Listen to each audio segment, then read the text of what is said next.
Shalom bien-aimés, nous continuons avec notre thématique très émondée. Aujourd'hui, nous allons parler de quelques questions essentielles sur notre thématique.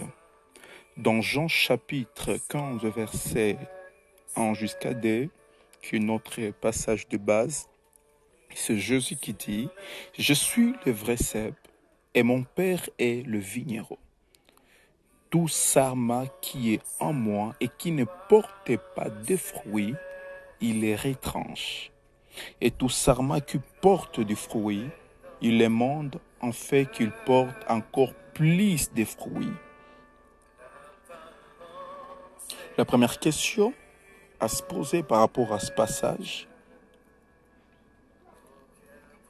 comment est-il possible d'être en Christ et être en productif? Comprenez d'abord ceci, que l'improductivité ne dépend pas de la vigne par rapport à notre passage. L'improductivité ne dépend pas du vrai cep, mais ça dépend du sarment. Voilà pourquoi, dans la parole, on nous présente que le vigneron, que Dieu, ne va pas couper le cep, mais il va retrancher les sarments.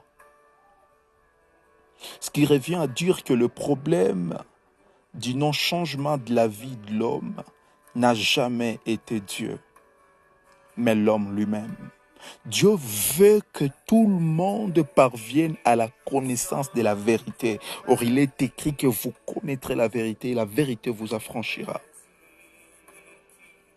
Vous comprendrez avec moi que dans d'autres passages bibliques, comme dans Matthieu chapitre 7, verset 19, Jésus-Christ est en train de dire « Tout arbre qui ne porte pas de bons fruits est coupé et jeté au feu. » C'est donc à leurs fruits qu'on les reconnaîtrait.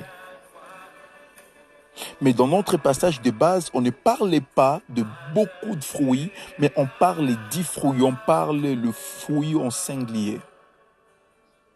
L'important n'est pas de porter des fruits d'abord, mais de porter de bons fruits. En voyant votre vie, une personne peut croire et suivre votre Dieu en voyant les œuvres que vous pratiquez, en voyant la qualité de votre vie. Est-ce que quelqu'un peut se convertir juste en vous regardant? Êtes-vous une Bible vivante? Est-ce qu'on peut comprendre certains versets de la Bible juste en voyant votre vie? Est-ce que savez-vous que Naomi, la Bible ne la présente pas comme une prophétesse? Elle n'a jamais fait une action liée au sacerdoce. Mais Ruth pouvait dire, ne me presse pas, Naomi, de te laisser, de retourner loin de toi.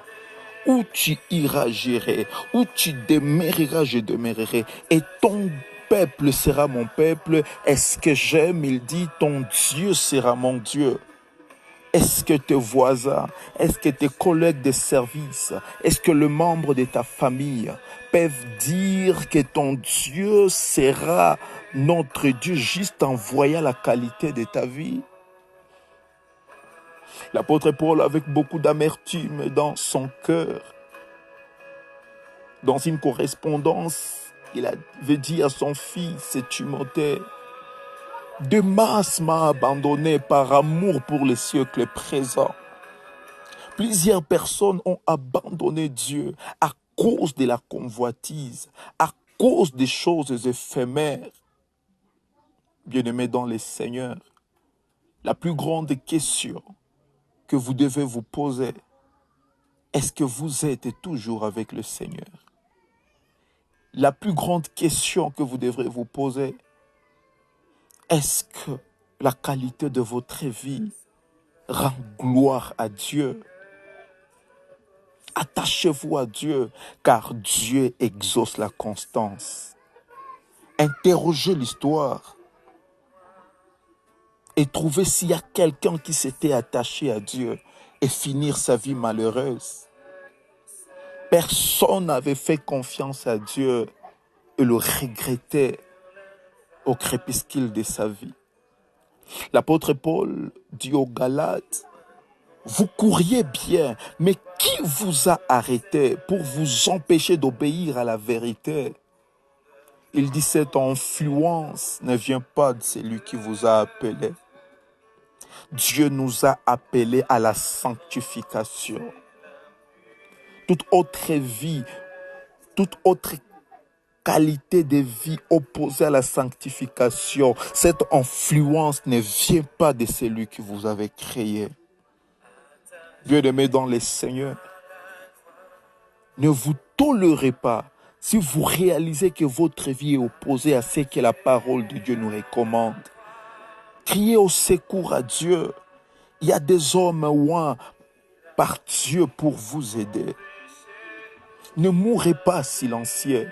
Ne laissez pas le diable vous faire croire que vous ne pouvez plus changer. Jésus-Christ vous tend sa main et il vous dit, sans moi vous ne pouvez rien. Par son esprit, il peut restaurer l'image de Dieu en vous. Par l'esprit de Dieu, il peut vous rendre productif.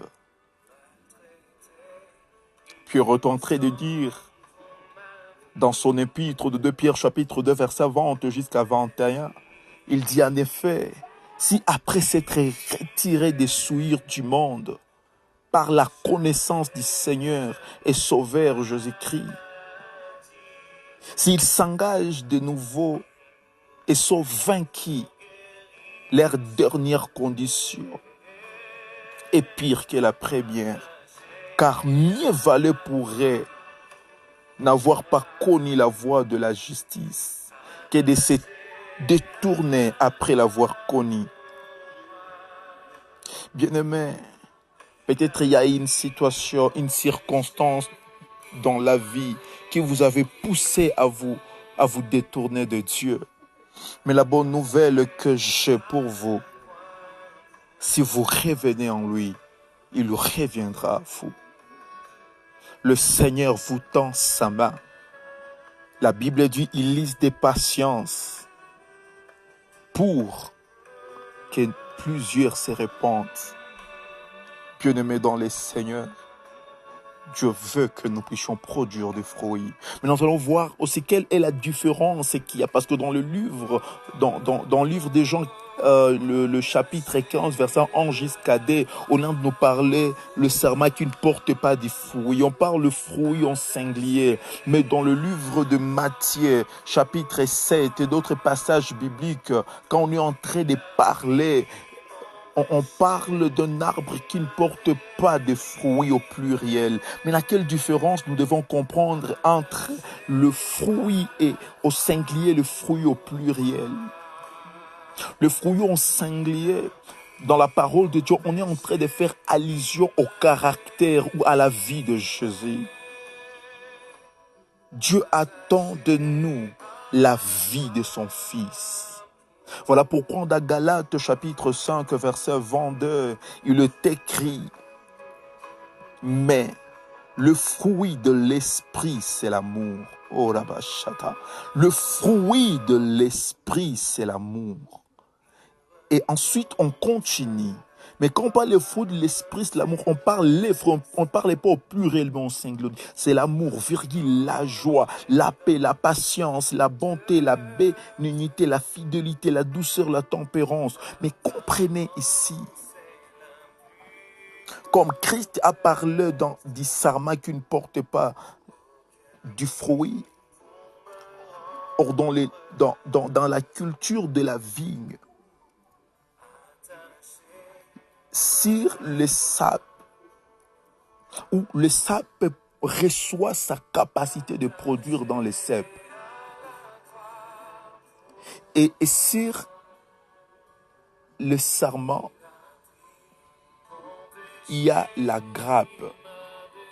Et c'est la grappe qui porte des raisins ou le fruit maintenant. Voilà pourquoi, quand Jésus-Christ enseignait aux disciples, il avait synthétiser tout dans l'amour. Parce que l'amour, c'est Dieu. Parce que l'amour, c'est la nature de Dieu. Donc l'amour est comme la grappe sur laquelle il y a des raisins. Et pour aller loin, il est écrit que celui qui n'a pas l'amour n'est pas de Dieu. Et l'apôtre Paul renchérit dans 1 Corinthiens chapitre 13, verset 13 en disant, mais donc ces trois choses demeurent, la foi, l'espérance, l'amour. Mais la plus grande de ces choses, c'est l'amour. Donc comprenons que dans Jean chapitre 15, le fruit dont il est question, c'est se manifester la nature de Christ. Bien-aimés, ceux qui hériteront le royaume de Dieu, ce n'est pas ce qui ressemble aux apôtres, ce n'est pas ce qui ressemble aux prophètes, ce n'est pas ce qui ressemble aux docteurs de la parole, ni aux évangélistes, encore moins aux pasteurs, mais ceux qui hériteront le royaume de Dieu, c'est ceux qui ressemblent au Fils de Dieu, ceux qui ressemblent à Christ, ceux qui ont la nature de Christ. Mais quand on parle maintenant le fruit au pluriel, le fruit au pluriel, on est en train de nous présenter maintenant les œuvres que nous devons poser. Les œuvres sont importantes, en fait que le monde croie à notre Dieu. Mais cependant, celui qui fait des œuvres du Christ sans avoir le caractère de Christ n'aura pas de place dans le royaume de Dieu. Voilà pourquoi Christ pouvait dire dans le livre de Matthieu, ceux qui me disent Seigneur, Seigneur n'entreront pas tous dans le royaume des cieux, mais celui-là, celle qui fait la volonté de mon Père qui est dans le cieux. Plusieurs me diront en ces jours-là, Seigneur, Seigneur, n'avons-nous pas prophétisé par ton nom? N'avons-nous pas chassé des démons par ton nom? N'avons-nous pas fait de miracles par ton nom? Alors je leur dirai ouvertement, je ne vous ai jamais connu, retirez-vous de moi. Ma prière est que Dieu produise son fruit en vous, que Dieu produise le caractère de Christ en vous, avant de produire des fruits par vous au nom puissant de Jésus. La récompense